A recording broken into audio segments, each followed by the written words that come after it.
छोटे से भूले हुए गांव के किनारे पर एक पुराना खस्ता हाल मकान था।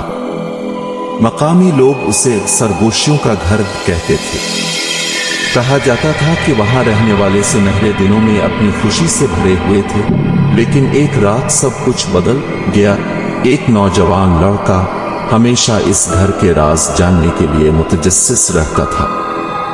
एक रात उसने अपने दोस्तों के साथ वहां जाने का मंसूबा बनाया। दोस्तों ने मजाक में इसे चैलेंज किया कि वो अकेला अंदर जाकर कुछ साबित करे।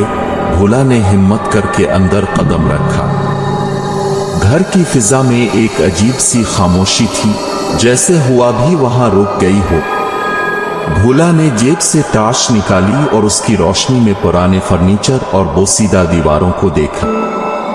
अचानक इसे एक कमरे से सरगोशियों की आवाजें सुनाई देने लगी। वो आवाजें धीमी और नामानूस थीं, जैसे कई लोग बैक वक्त कुछ कह रहे हों। भोला ने आवाजों का पीछा किया और एक पुराने गर्द आलूद आईने के सामने पहुंचा। आईने के सामने पहुंचकर सरगोशियां तेज हो गईं। अचानक आईने की सतह पर धुंधला सा चेहरा नमूदार हुआ।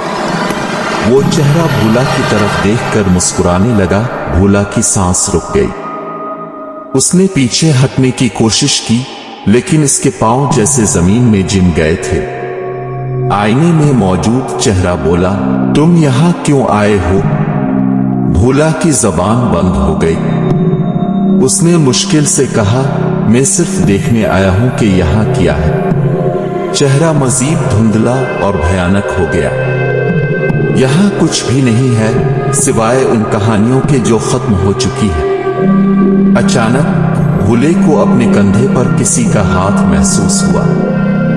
उसने मुड़कर देखा तो कोई नहीं था। दिल की धड़कन तेज हो गई। उसने भागने की कोशिश की, लेकिन आईने से निकलकर सरगोशियों की लहरें इसे अपनी जगह से हिला नहीं रही थीं। फिर अचानक सब कुछ खामोश हो गया।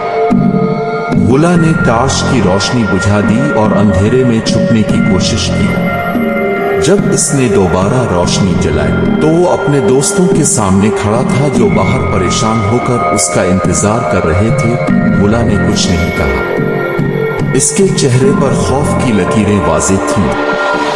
दोस्तों ने कभी नहीं पूछा कि अंदर क्या हुआ था, और भोला ने कभी दोबारा इस घर का जिक्र नहीं किया। गांव के लोग कहते हैं कि सरगोशियों का घर अपने राज किसी को नहीं बताता, लेकिन जो अंदर जाते हैं वो कभी भी वैसे नहीं रहते जैसे वो पहले थे।